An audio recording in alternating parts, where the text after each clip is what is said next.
नमस्कार साथियों। साथियों, मैं देवाराम सारंग स्वागत करता हूं आपके अपने YouTube चैनल के ऑनलाइन प्लेटफॉर्म पर। तो दोस्तों, आज अपन बात करेंगे कि राजस्थान एग्रीकल्चर यूनिवर्सिटी जोधपुर द्वारा जो है जेड का एग्जाम करवाया गया था, उसके तहत जिन्होंने काउंसलिंग में भाग लिया था, उसकी तीसरी जो सूची है वो भी है कल जोधपुर यूनिवर्सिटी द्वारा जो है घोषित आवंटित कर दी गई है। और इन तीनों सूचियों में जिनको जो कॉलेज मिली है या यूनिवर्सिटी में जिनका एडमिशन हुआ है, जिनको आवंटित हुई है, उनकी रिपोर्टिंग है अब 5 और 6 अक्टूबर को है। उनकी रिपोर्टिंग डेट क्या है? 5 और 6 अक्टूबर है। जब वो 5 और 6 अक्टूबर को रिपोर्टिंग में जाए, रिपोर्टिंग समय कॉलेज में रिपोर्टिंग करेंगे, तो उनको कॉलेज या यूनिवर्सिटी में कौन कौन से डॉक्यूमेंट की आवश्यकता रहेगी उनके बारे में आज अपन जानकारी प्राप्त करेंगे। तो दोस्तों, जब भी आप 5 या 6 तारीख को जाओगे तो मेरी तो एक ही सलाह है कि आप सभी अपने जो कॉलेज और यूनिवर्सिटी आवंटित हुई है उनमें 5 तारीख को चले जाएं, ताकि कोई भी अगर कोई डॉक्यूमेंट की कोई दूसरे किसी की चीज की जरूरत रहेगी तो वो एक दिन का आपको समय मिल जाएगा। अगर आप समय 6 तारीख को जाओगे तो फिर आपको एक दिन का समय नहीं मिलेगा। तो मेरी तो आपसे ये की सलाह है कि आप सभी 5 तारीख को अपने संबंधित कॉलेज या यूनिवर्सिटी में चले जाएं। हो सकता है अगर आपको 5 को कल काम पड़ जाए और नहीं जा पाओ तो आप 6 को भी जा सकते हो। तो अपन अभी बात करेंगे कि अब जब भी कॉलेज में रिपोर्टिंग करने जाओगे तो कौन कौन से डॉक्यूमेंट की आवश्यकता पड़ेगी। तो दोस्तों, सर्वप्रथम डॉक्यूमेंट है 10वीं की मार्कशीट।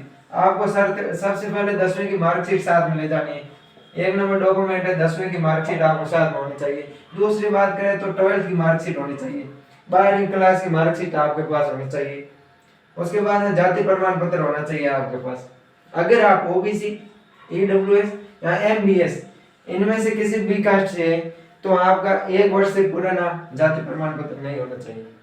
अगर मान लो किसी का 1 वर्ष से पुराना है तो वो एक दूसरा फॉर्म में उसको साथ में रिगार्डिंग करके वो 1 वर्ष से पुराना भी ले जा सकता है। हो सकता है तो आप अपने जो ओबीसी, ईडब्ल्यूएस और एमबीएस वाले जितने भी कैंडिडेट हैं वो 1 वर्ष से पुराना कास्ट सर्टिफिकेट नहीं ले जाए। उसके बाद में माइग्रेशन सर्टिफिकेट। ये जो माइग्रेशन सर्टिफिकेट है वो आपको 12th जहाँ आपने की थी, 12th जहाँ से की थी वो टीसी के साथ में आपको माइग्रेशन सर्टिफिकेट भी देती है। आप वहां से लेके आ सकते हैं इनको। और हो सकता है आपके टीसी के पीछे ये माइग्रेशन सर्टिफिकेट वो कॉलेज वाले स्कूल वाले देते ही है आपको। उसके बाद में स्थानांतरण प्रमाण पत्र टीसी। 5वां डॉक्यूमेंट कौन सा? स्थानांतरण प्रमाण पत्र टीसी है। छठा है गैप सर्टिफिकेट। जिन विद्यार्थियों ने 1 साल के बीच में गैप ले रखा है 12th के बाद में, उनके लिए ये गैप सर्टिफिकेट लागू होगा।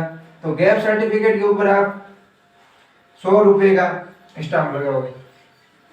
पिछली बार क्या है, किसी स्टूडेंटों ने जो 50-50 के रुपए के स्टाम्प लगाए थे वो कोई कॉलेज वाले तो एक्सेप्ट कर लेते हैं, कोई कॉलेज वाले ऐसे होते हैं जो एक्सेप्ट नहीं करते हैं। तो आप सभी को मेरी तो यही सलाह है कि 100 रुपए वाला सर्टिफिकेट उसके ऊपर आप स्टाम्प लगाओगे। गैप सर्टिफिकेट के ऊपर सभी के 100 रुपए का स्टाम्प होना चाहिए। फिर है मूल निवास प्रमाण पत्र। मूल निवास प्रमाण पत्र 10 साल से पुराना नहीं होना चाहिए, 10 वर्ष से पुराना नहीं होना चाहिए मूल निवास प्रमाण पत्र।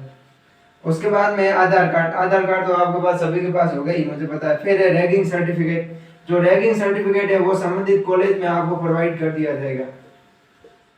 जो रैगिंग सर्टिफिकेट है, अंडरटेकिंग फॉर्म है, अंडरटेकिंग फॉर्म या रैगिंग सर्टिफिकेट है वो आपको संबंधित यूनिवर्सिटी या कॉलेज में आप जाओगे तो वहां आपको दे दिया जाएगा। उसके बाद है 4 पासपोर्ट साइज फोटो।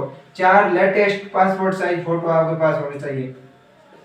अगर आपने जब जेड 2023 का फॉर्म अप्लाई किया था, जो फोटो थे वो फोटो आपके पास होने चाहिए। अगर मान लो वो फोटो आपके पास नहीं है तो फिर आप अभी 4 लेटेस्ट पासपोर्ट साइज की फोटो निकलवा सकते हैं। अगर वो फोटो हो जो आपने फॉर्म में फिलअप किया तो सबसे बेस्ट है। ये 4 पासपोर्ट साइज फोटो आपके पास होना चाहिए। उसके बाद में जेड 2023 का फॉर्म आपके पास होना चाहिए। जो आपने जेड 2023 का फॉर्म फिलअप किया था वो आपके पास होना चाहिए। उसके बाद में जेड 2023 का संशोधित स्कोर कार्ड होना चाहिए। इस बार क्या है, जेड के 2 बार रिजल्ट जारी हुआ था। जो दोबारा रिजल्ट जारी हुआ संशोधित, वो उसका स्कोर कार्ड आपके पास होना चाहिए। जेड 2023 का प्रवेश पत्र आपके पास होना चाहिए। जब आप जेड का एग्जाम देने गए थे तो प्रवेश पत्र तो आपको जेड की साइट से मिला था, वो आपके पास होना चाहिए। आपके पास जन्म तिथि का प्रमाण पत्र होना चाहिए। जन्म तिथि के प्रमाण पत्र के लिए आपके पास बर्थ सर्टिफिकेट होना चाहिए। अगर किसी के पास बर्थ सर्टिफिकेट नहीं है तो वो जन्म तिथि के प्रमाण पत्र पर 10वीं की मार्कशीट का उपयोग कर सकता है। उसके बाद में चरित्र प्रमाण पत्र होना चाहिए। ये चरित्र प्रमाण पत्र आपको संबंधित जहां आपने 12th स्कूल की है वहां से आपको मिल जाएंगे चरित्र प्रमाण पत्र, माइग्रेशन सर्टिफिकेट, 12th मार्कशीट और स्थानांतरण प्रमाण पत्र। ये चारों डॉक्यूमेंट आपने जहां से 12वीं की है वहां से आपको मिल जाएंगे। उसके बाद में सब घोषणा प्रमाण पत्र, ये सब घोषणा प्रमाण पत्र है जो जेड की साइट है उसके ऊपर आपको मिल जाएंगे। जब आप जेड की साइट में लॉगिन करोगे तो आपको न्यूज का ऑप्शन दिखाई देगा ऊपर, न्यूज का ऑप्शन दिखाई देगा ऊपर बाएं की तरफ, तो उस पर क्लिक करोगे तो नीचे जो 4-5 अलग अलग आएंगे उसमें एक सब घोषणा प्रमाण पत्र है, उसको वहां से आप डाउनलोड करके उसको भर के आप लेके आ सकते हो। फिर आपके पास पंजीकृत मोबाइल नंबर या ईमेल आईडी वाला मोबाइल नंबर होना चाहिए। जब आपने जेड का फॉर्म फिलअप किया था तब आपने जो मोबाइल नंबर मांगे थे वो मोबाइल नंबर आपके पास होने चाहिए। उसके ऊपर ओटीपी वेरिफिकेशन होगा। इस बार ओटीपी वेरिफिकेशन का भी बोल रहे हैं तो ओटीपी वेरिफिकेशन होगा।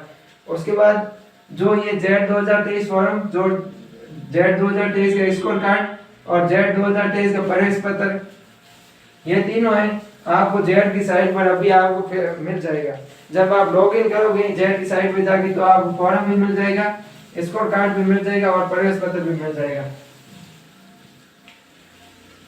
फिर जो रक्षा या अर्धसैनिक है इनके जो अलग अलग से 7 प्रकार के फॉर्म है, वो जो फॉर्म जेड में आपने फॉर्म भरते हुए लगाया था वो प्रमाण पत्र आपको साथ में लेके आना है।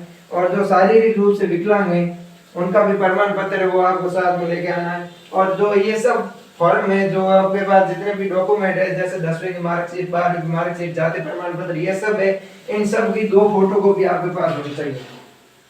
तो आप एक बार दोबारा देख लो, एक तो 10वीं की मार्कशीट चाहिए, 12th मार्कशीट होनी चाहिए जो आपको 12th स्कूल से मिल जाएगी, जाति प्रमाण पत्र होना चाहिए। विशेष रूप से ध्यान रखना कि जो ओबीसी, ईडब्ल्यूएस या एमबीएस से बिलोंग करते हैं वो 1 वर्ष से पुराना नहीं लेके आए।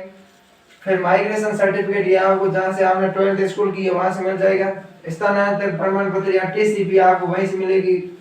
फिर गैप सर्टिफिकेट, और जिनके 1 साल का गैप रह रखा है, जिन्होंने 1 या 2 साल का, तो हो सके तो मेरे तो यही मानना है कि आप उसके ऊपर 100 रुपए का स्टाम्प लगाएं। क्योंकि पिछली बार जब हम 50 रुपए का स्टाम्प लगा के लेके आए थे तो हमारे को 50 रुपए वाला स्टाम्प एक्सेप्ट नहीं किया था। कॉलेज वालों ने कहा था कि 100 रुपए का मिनिमम स्टाम्प होना चाहिए। तो इस बार मैं आपसे यही कहता हूँ कि आप जब भी गैप सर्टिफिकेट बनाने आ जाए जिस वकील के पास, तो उनसे बोल देना कि 100 रुपए वाला स्टाम्प लगाए। फिर मूल निवास प्रमाण पत्र होना चाहिए, आधार कार्ड होना चाहिए, रैगिंग सर्टिफिकेट या अंडरटेकिंग फॉर्म है जो आपको कॉलेज में प्रोवाइड करवा दिया जाएगा। फिर 4 पासपोर्ट साइज फोटो होने चाहिए। 4 पासपोर्ट साइज फोटो वही होने चाहिए जो मतलब आपने फॉर्म भरते हुए लगाया था। अगर वो नहीं है तो फिर आप लेटेस्ट फोटो लेके आ सकते हो। फिर जेड 2023 का फॉर्म, ये स्कोर कार्ड और प्रवेश पत्र। एक और है जो आपने अभी कॉलेज आवंटन का जो फॉर्म मिला है ना आपको, कॉलेज आवंटन का फॉर्म, वो भी आपको लेके आना है। 2023 का फॉर्म जो आपने फिलअप किया था वो संशोधित स्कोर कार्ड, प्रवेश पत्र और कॉलेज आवंटन फॉर्म, ये चारों आपको जेड की साइट से मिल जाएंगे। वहां से निकलवा के लेके आना है और इनकी फोटोकॉपी भी साथ में लानी है। फिर जन्म तिथि प्रमाण पत्र के लिए आप 10वीं की मार्कशीट का उपयोग कर सकते हो। और अगर किसी के जन्म तिथि का प्रमाण पत्र बना हुआ है, बर्थ सर्टिफिकेट, तो वो जन्म प्रमाण पत्र बना हुआ है तो वो उनको वही साथ में लाना है। फिर चरित्र प्रमाण पत्र आपको 12th स्कूल से मिल जाएगा। सब घोषणा प्रमाण पत्र जेड की साइट से आपको डाउनलोड करके भरना है।